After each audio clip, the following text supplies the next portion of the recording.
yards across the street from where the hotel was. Is that housing? Oh, yeah. So that's how people live? Yeah. Wow. 25 years ago, Mick Lyon and his wife Elizabeth met on a blind date at a Huey Lewis in the News concert. I really just wanted a date for this concert. And our friend Mark Drain said Mick Lyon would be the guy. He should be the guy you take. And I called him on the phone, and he had this beautiful British accent. And of course, I have this Midwestern Hoosier twang. I said, sure, I'd love to go to a concert. And I heard him speak, and I thought to myself, I love that voice. I hope that he is good looking, and I hope that he is nice, because I want to marry that voice. When I met her, in the back of my head, I'm thinking, I think I could marry this girl. Fortunately for me, a couple of years later, we did marry. The couple arrived in Bloomington, Indiana in 2002, when Mick was named the head women's soccer coach at Indiana University. Mick faced the challenge of rebuilding the Hoosier program, but over time encountered more serious challenges away from the pitch. In the summer of 2002, weeks after Mick accepted the coaching job at Indiana, Elizabeth, an avid runner, began feeling weak. I started noticing that things were amiss. I was just so sure that it was sports related, you know, being a marathon runner. What else could it be? After extensive testing, Elizabeth was diagnosed with multiple sclerosis, a disease that affects the ability of nerve cells in the brain and spinal cord to effectively communicate with each other, which over time can inflict debilitating physical struggle. Wow, I just don't know where to go next. It's, well, what is that? What's that mean? What do we do? I think his wheels were probably spinning.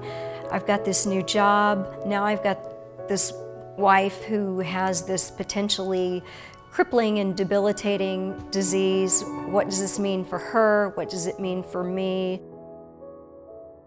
Mick would soon learn the answer to that question. 18 months later, he began to notice his own physical irregularities. I woke up and I realized my left leg wasn't working properly, and did the man thing, which was do nothing and maybe it'll go away. But I didn't say anything to anybody, including Elizabeth. Eventually I got up the courage to talk to our team physician. He very quickly did a few tests and then said, let me just call a neurologist.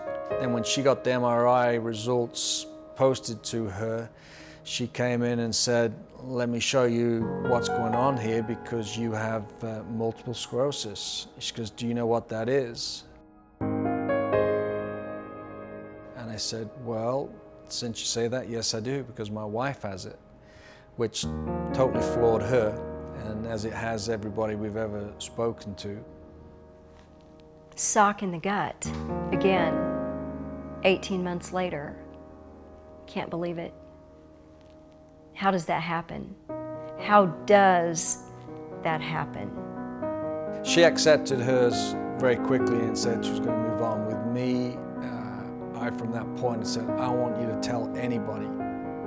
What makes Mick a great coach makes him a horrible MS patient. Great strike, great save. Mick loves to win. He can't win with MS. He cannot be the victor. For 2 years, Mick kept his condition secret from his team, before finally telling them in 2006, as his condition continued to worsen. I went and talked to the team and let them know this is what was going on. It might make some changes in me, but we'll deal with it as we go along, but I'm still your coach and I'm still going to push you to be the best you can be as a student athlete. Mick continues to coach, as MS continues to ravage his body. Every year I just have less and less use of my left side, in particular my left leg. I can't pick it up off the ground as easy as what I used to be able to. I can no longer run and walk properly because my left leg has a lot less strength than what it used to have. And so that leads to a lack of balance.